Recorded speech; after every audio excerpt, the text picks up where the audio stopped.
No. Where? Where? Dr. Manju Jaswant.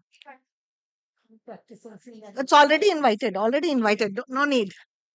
Senior consultant. Respected chairpersons, my seniors, and dear colleagues and delegates.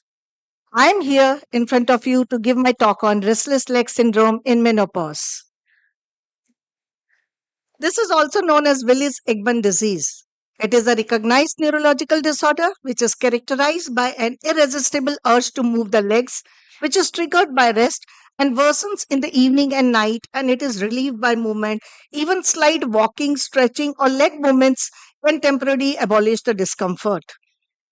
Almost 10% of the adult population is affected globally, and times more common in women than in men. And its prevalence increases with the age. Why are women more vulnerable? Because women have lower iron stores throughout the reproductive life due to monthly menstrual blood loss. This iron deficiency in specific brain region is the best established neurological finding in RLS. Oscillating estrogen levels again influence the dopamine and glutamate transmission.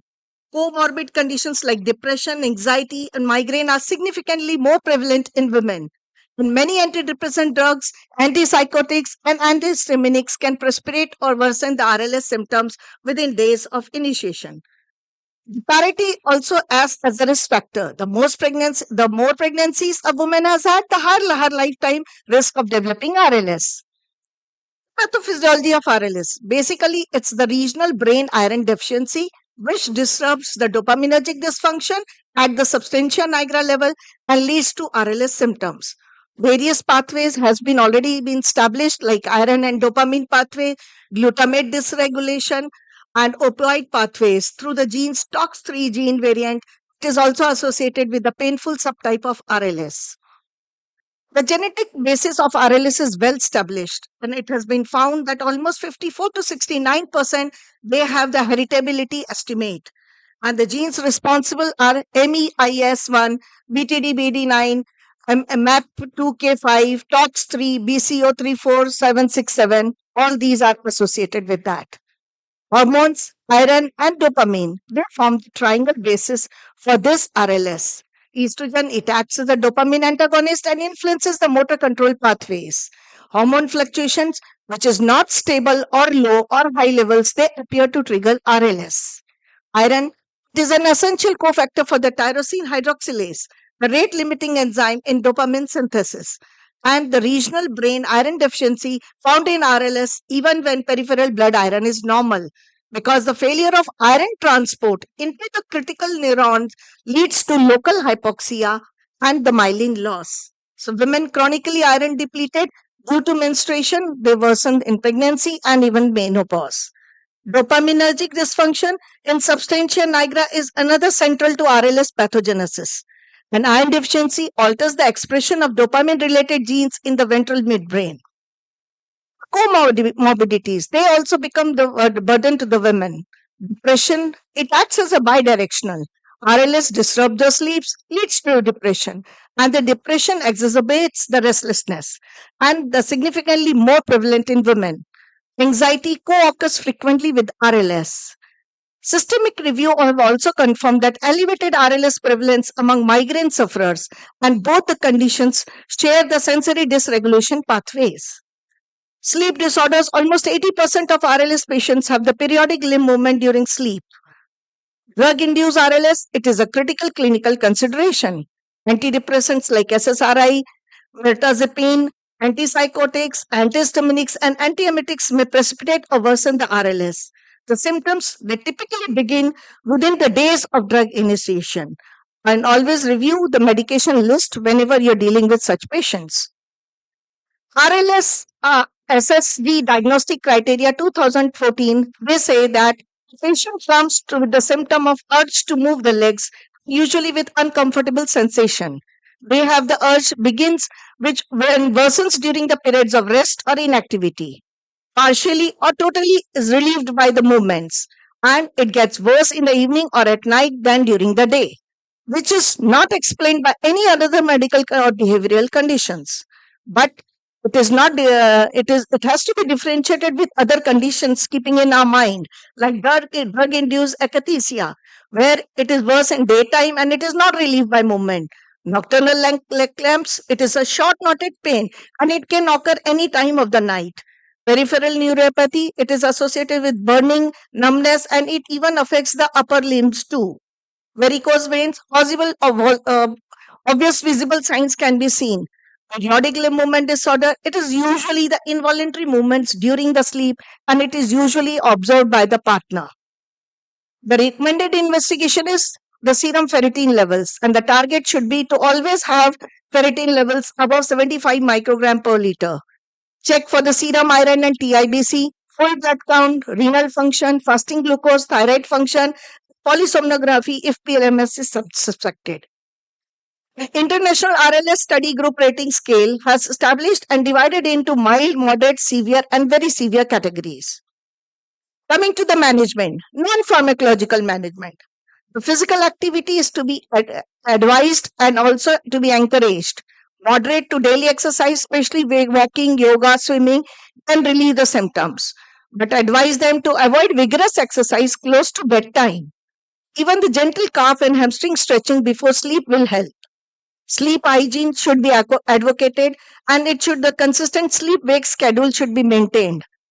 Have them a cool, dark, quiet bedroom and limit the screen in an hour before bed. They should be educated for the dietary and look for the triggers. We should advocate to reduce or eliminate the caffeine and alcohol, especially in the evenings. Iron rich foods like spinach, lentils, lean red meat, fortified cereals should be encouraged. Advise them to consider magnesium rich foods or supplements for muscle relaxation. We should always keep in mind and educate them about the bedtime comfort measures.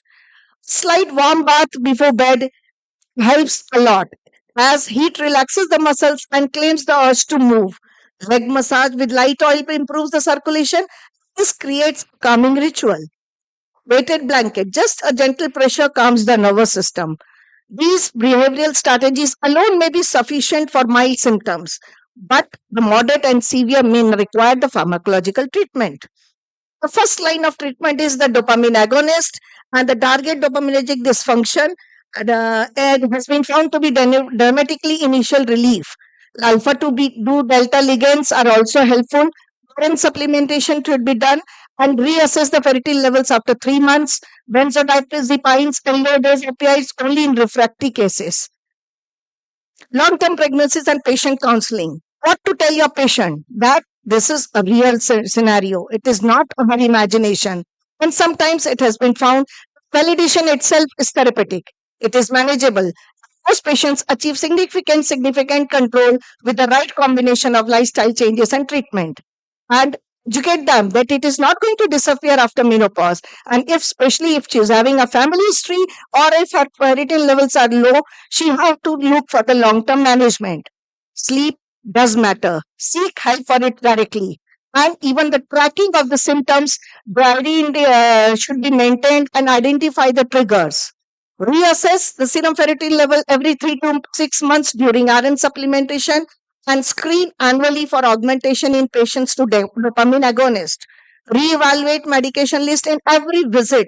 Ask about her mood, anxiety, and sleep quality at each review.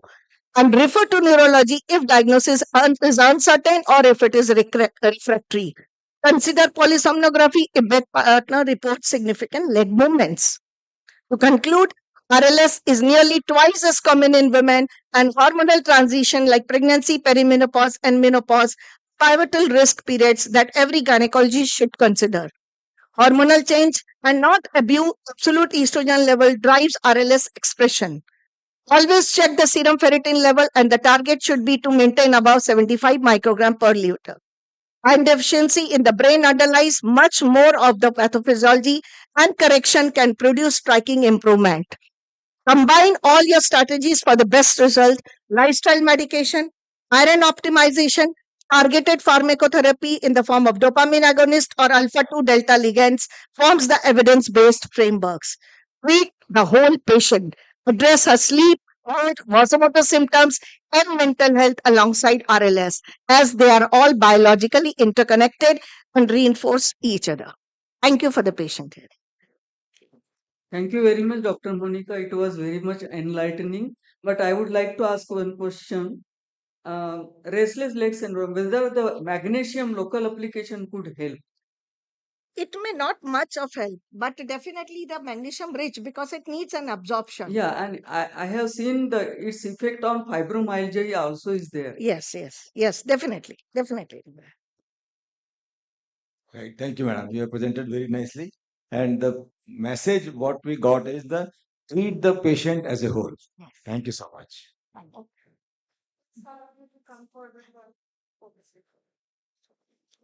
I would like to thanks organizers of this CME and the conference. Trying to bring for the Mr. Thanks, Shalim.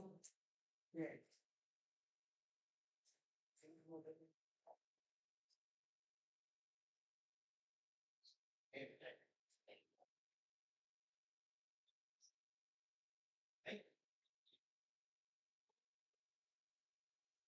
Okay.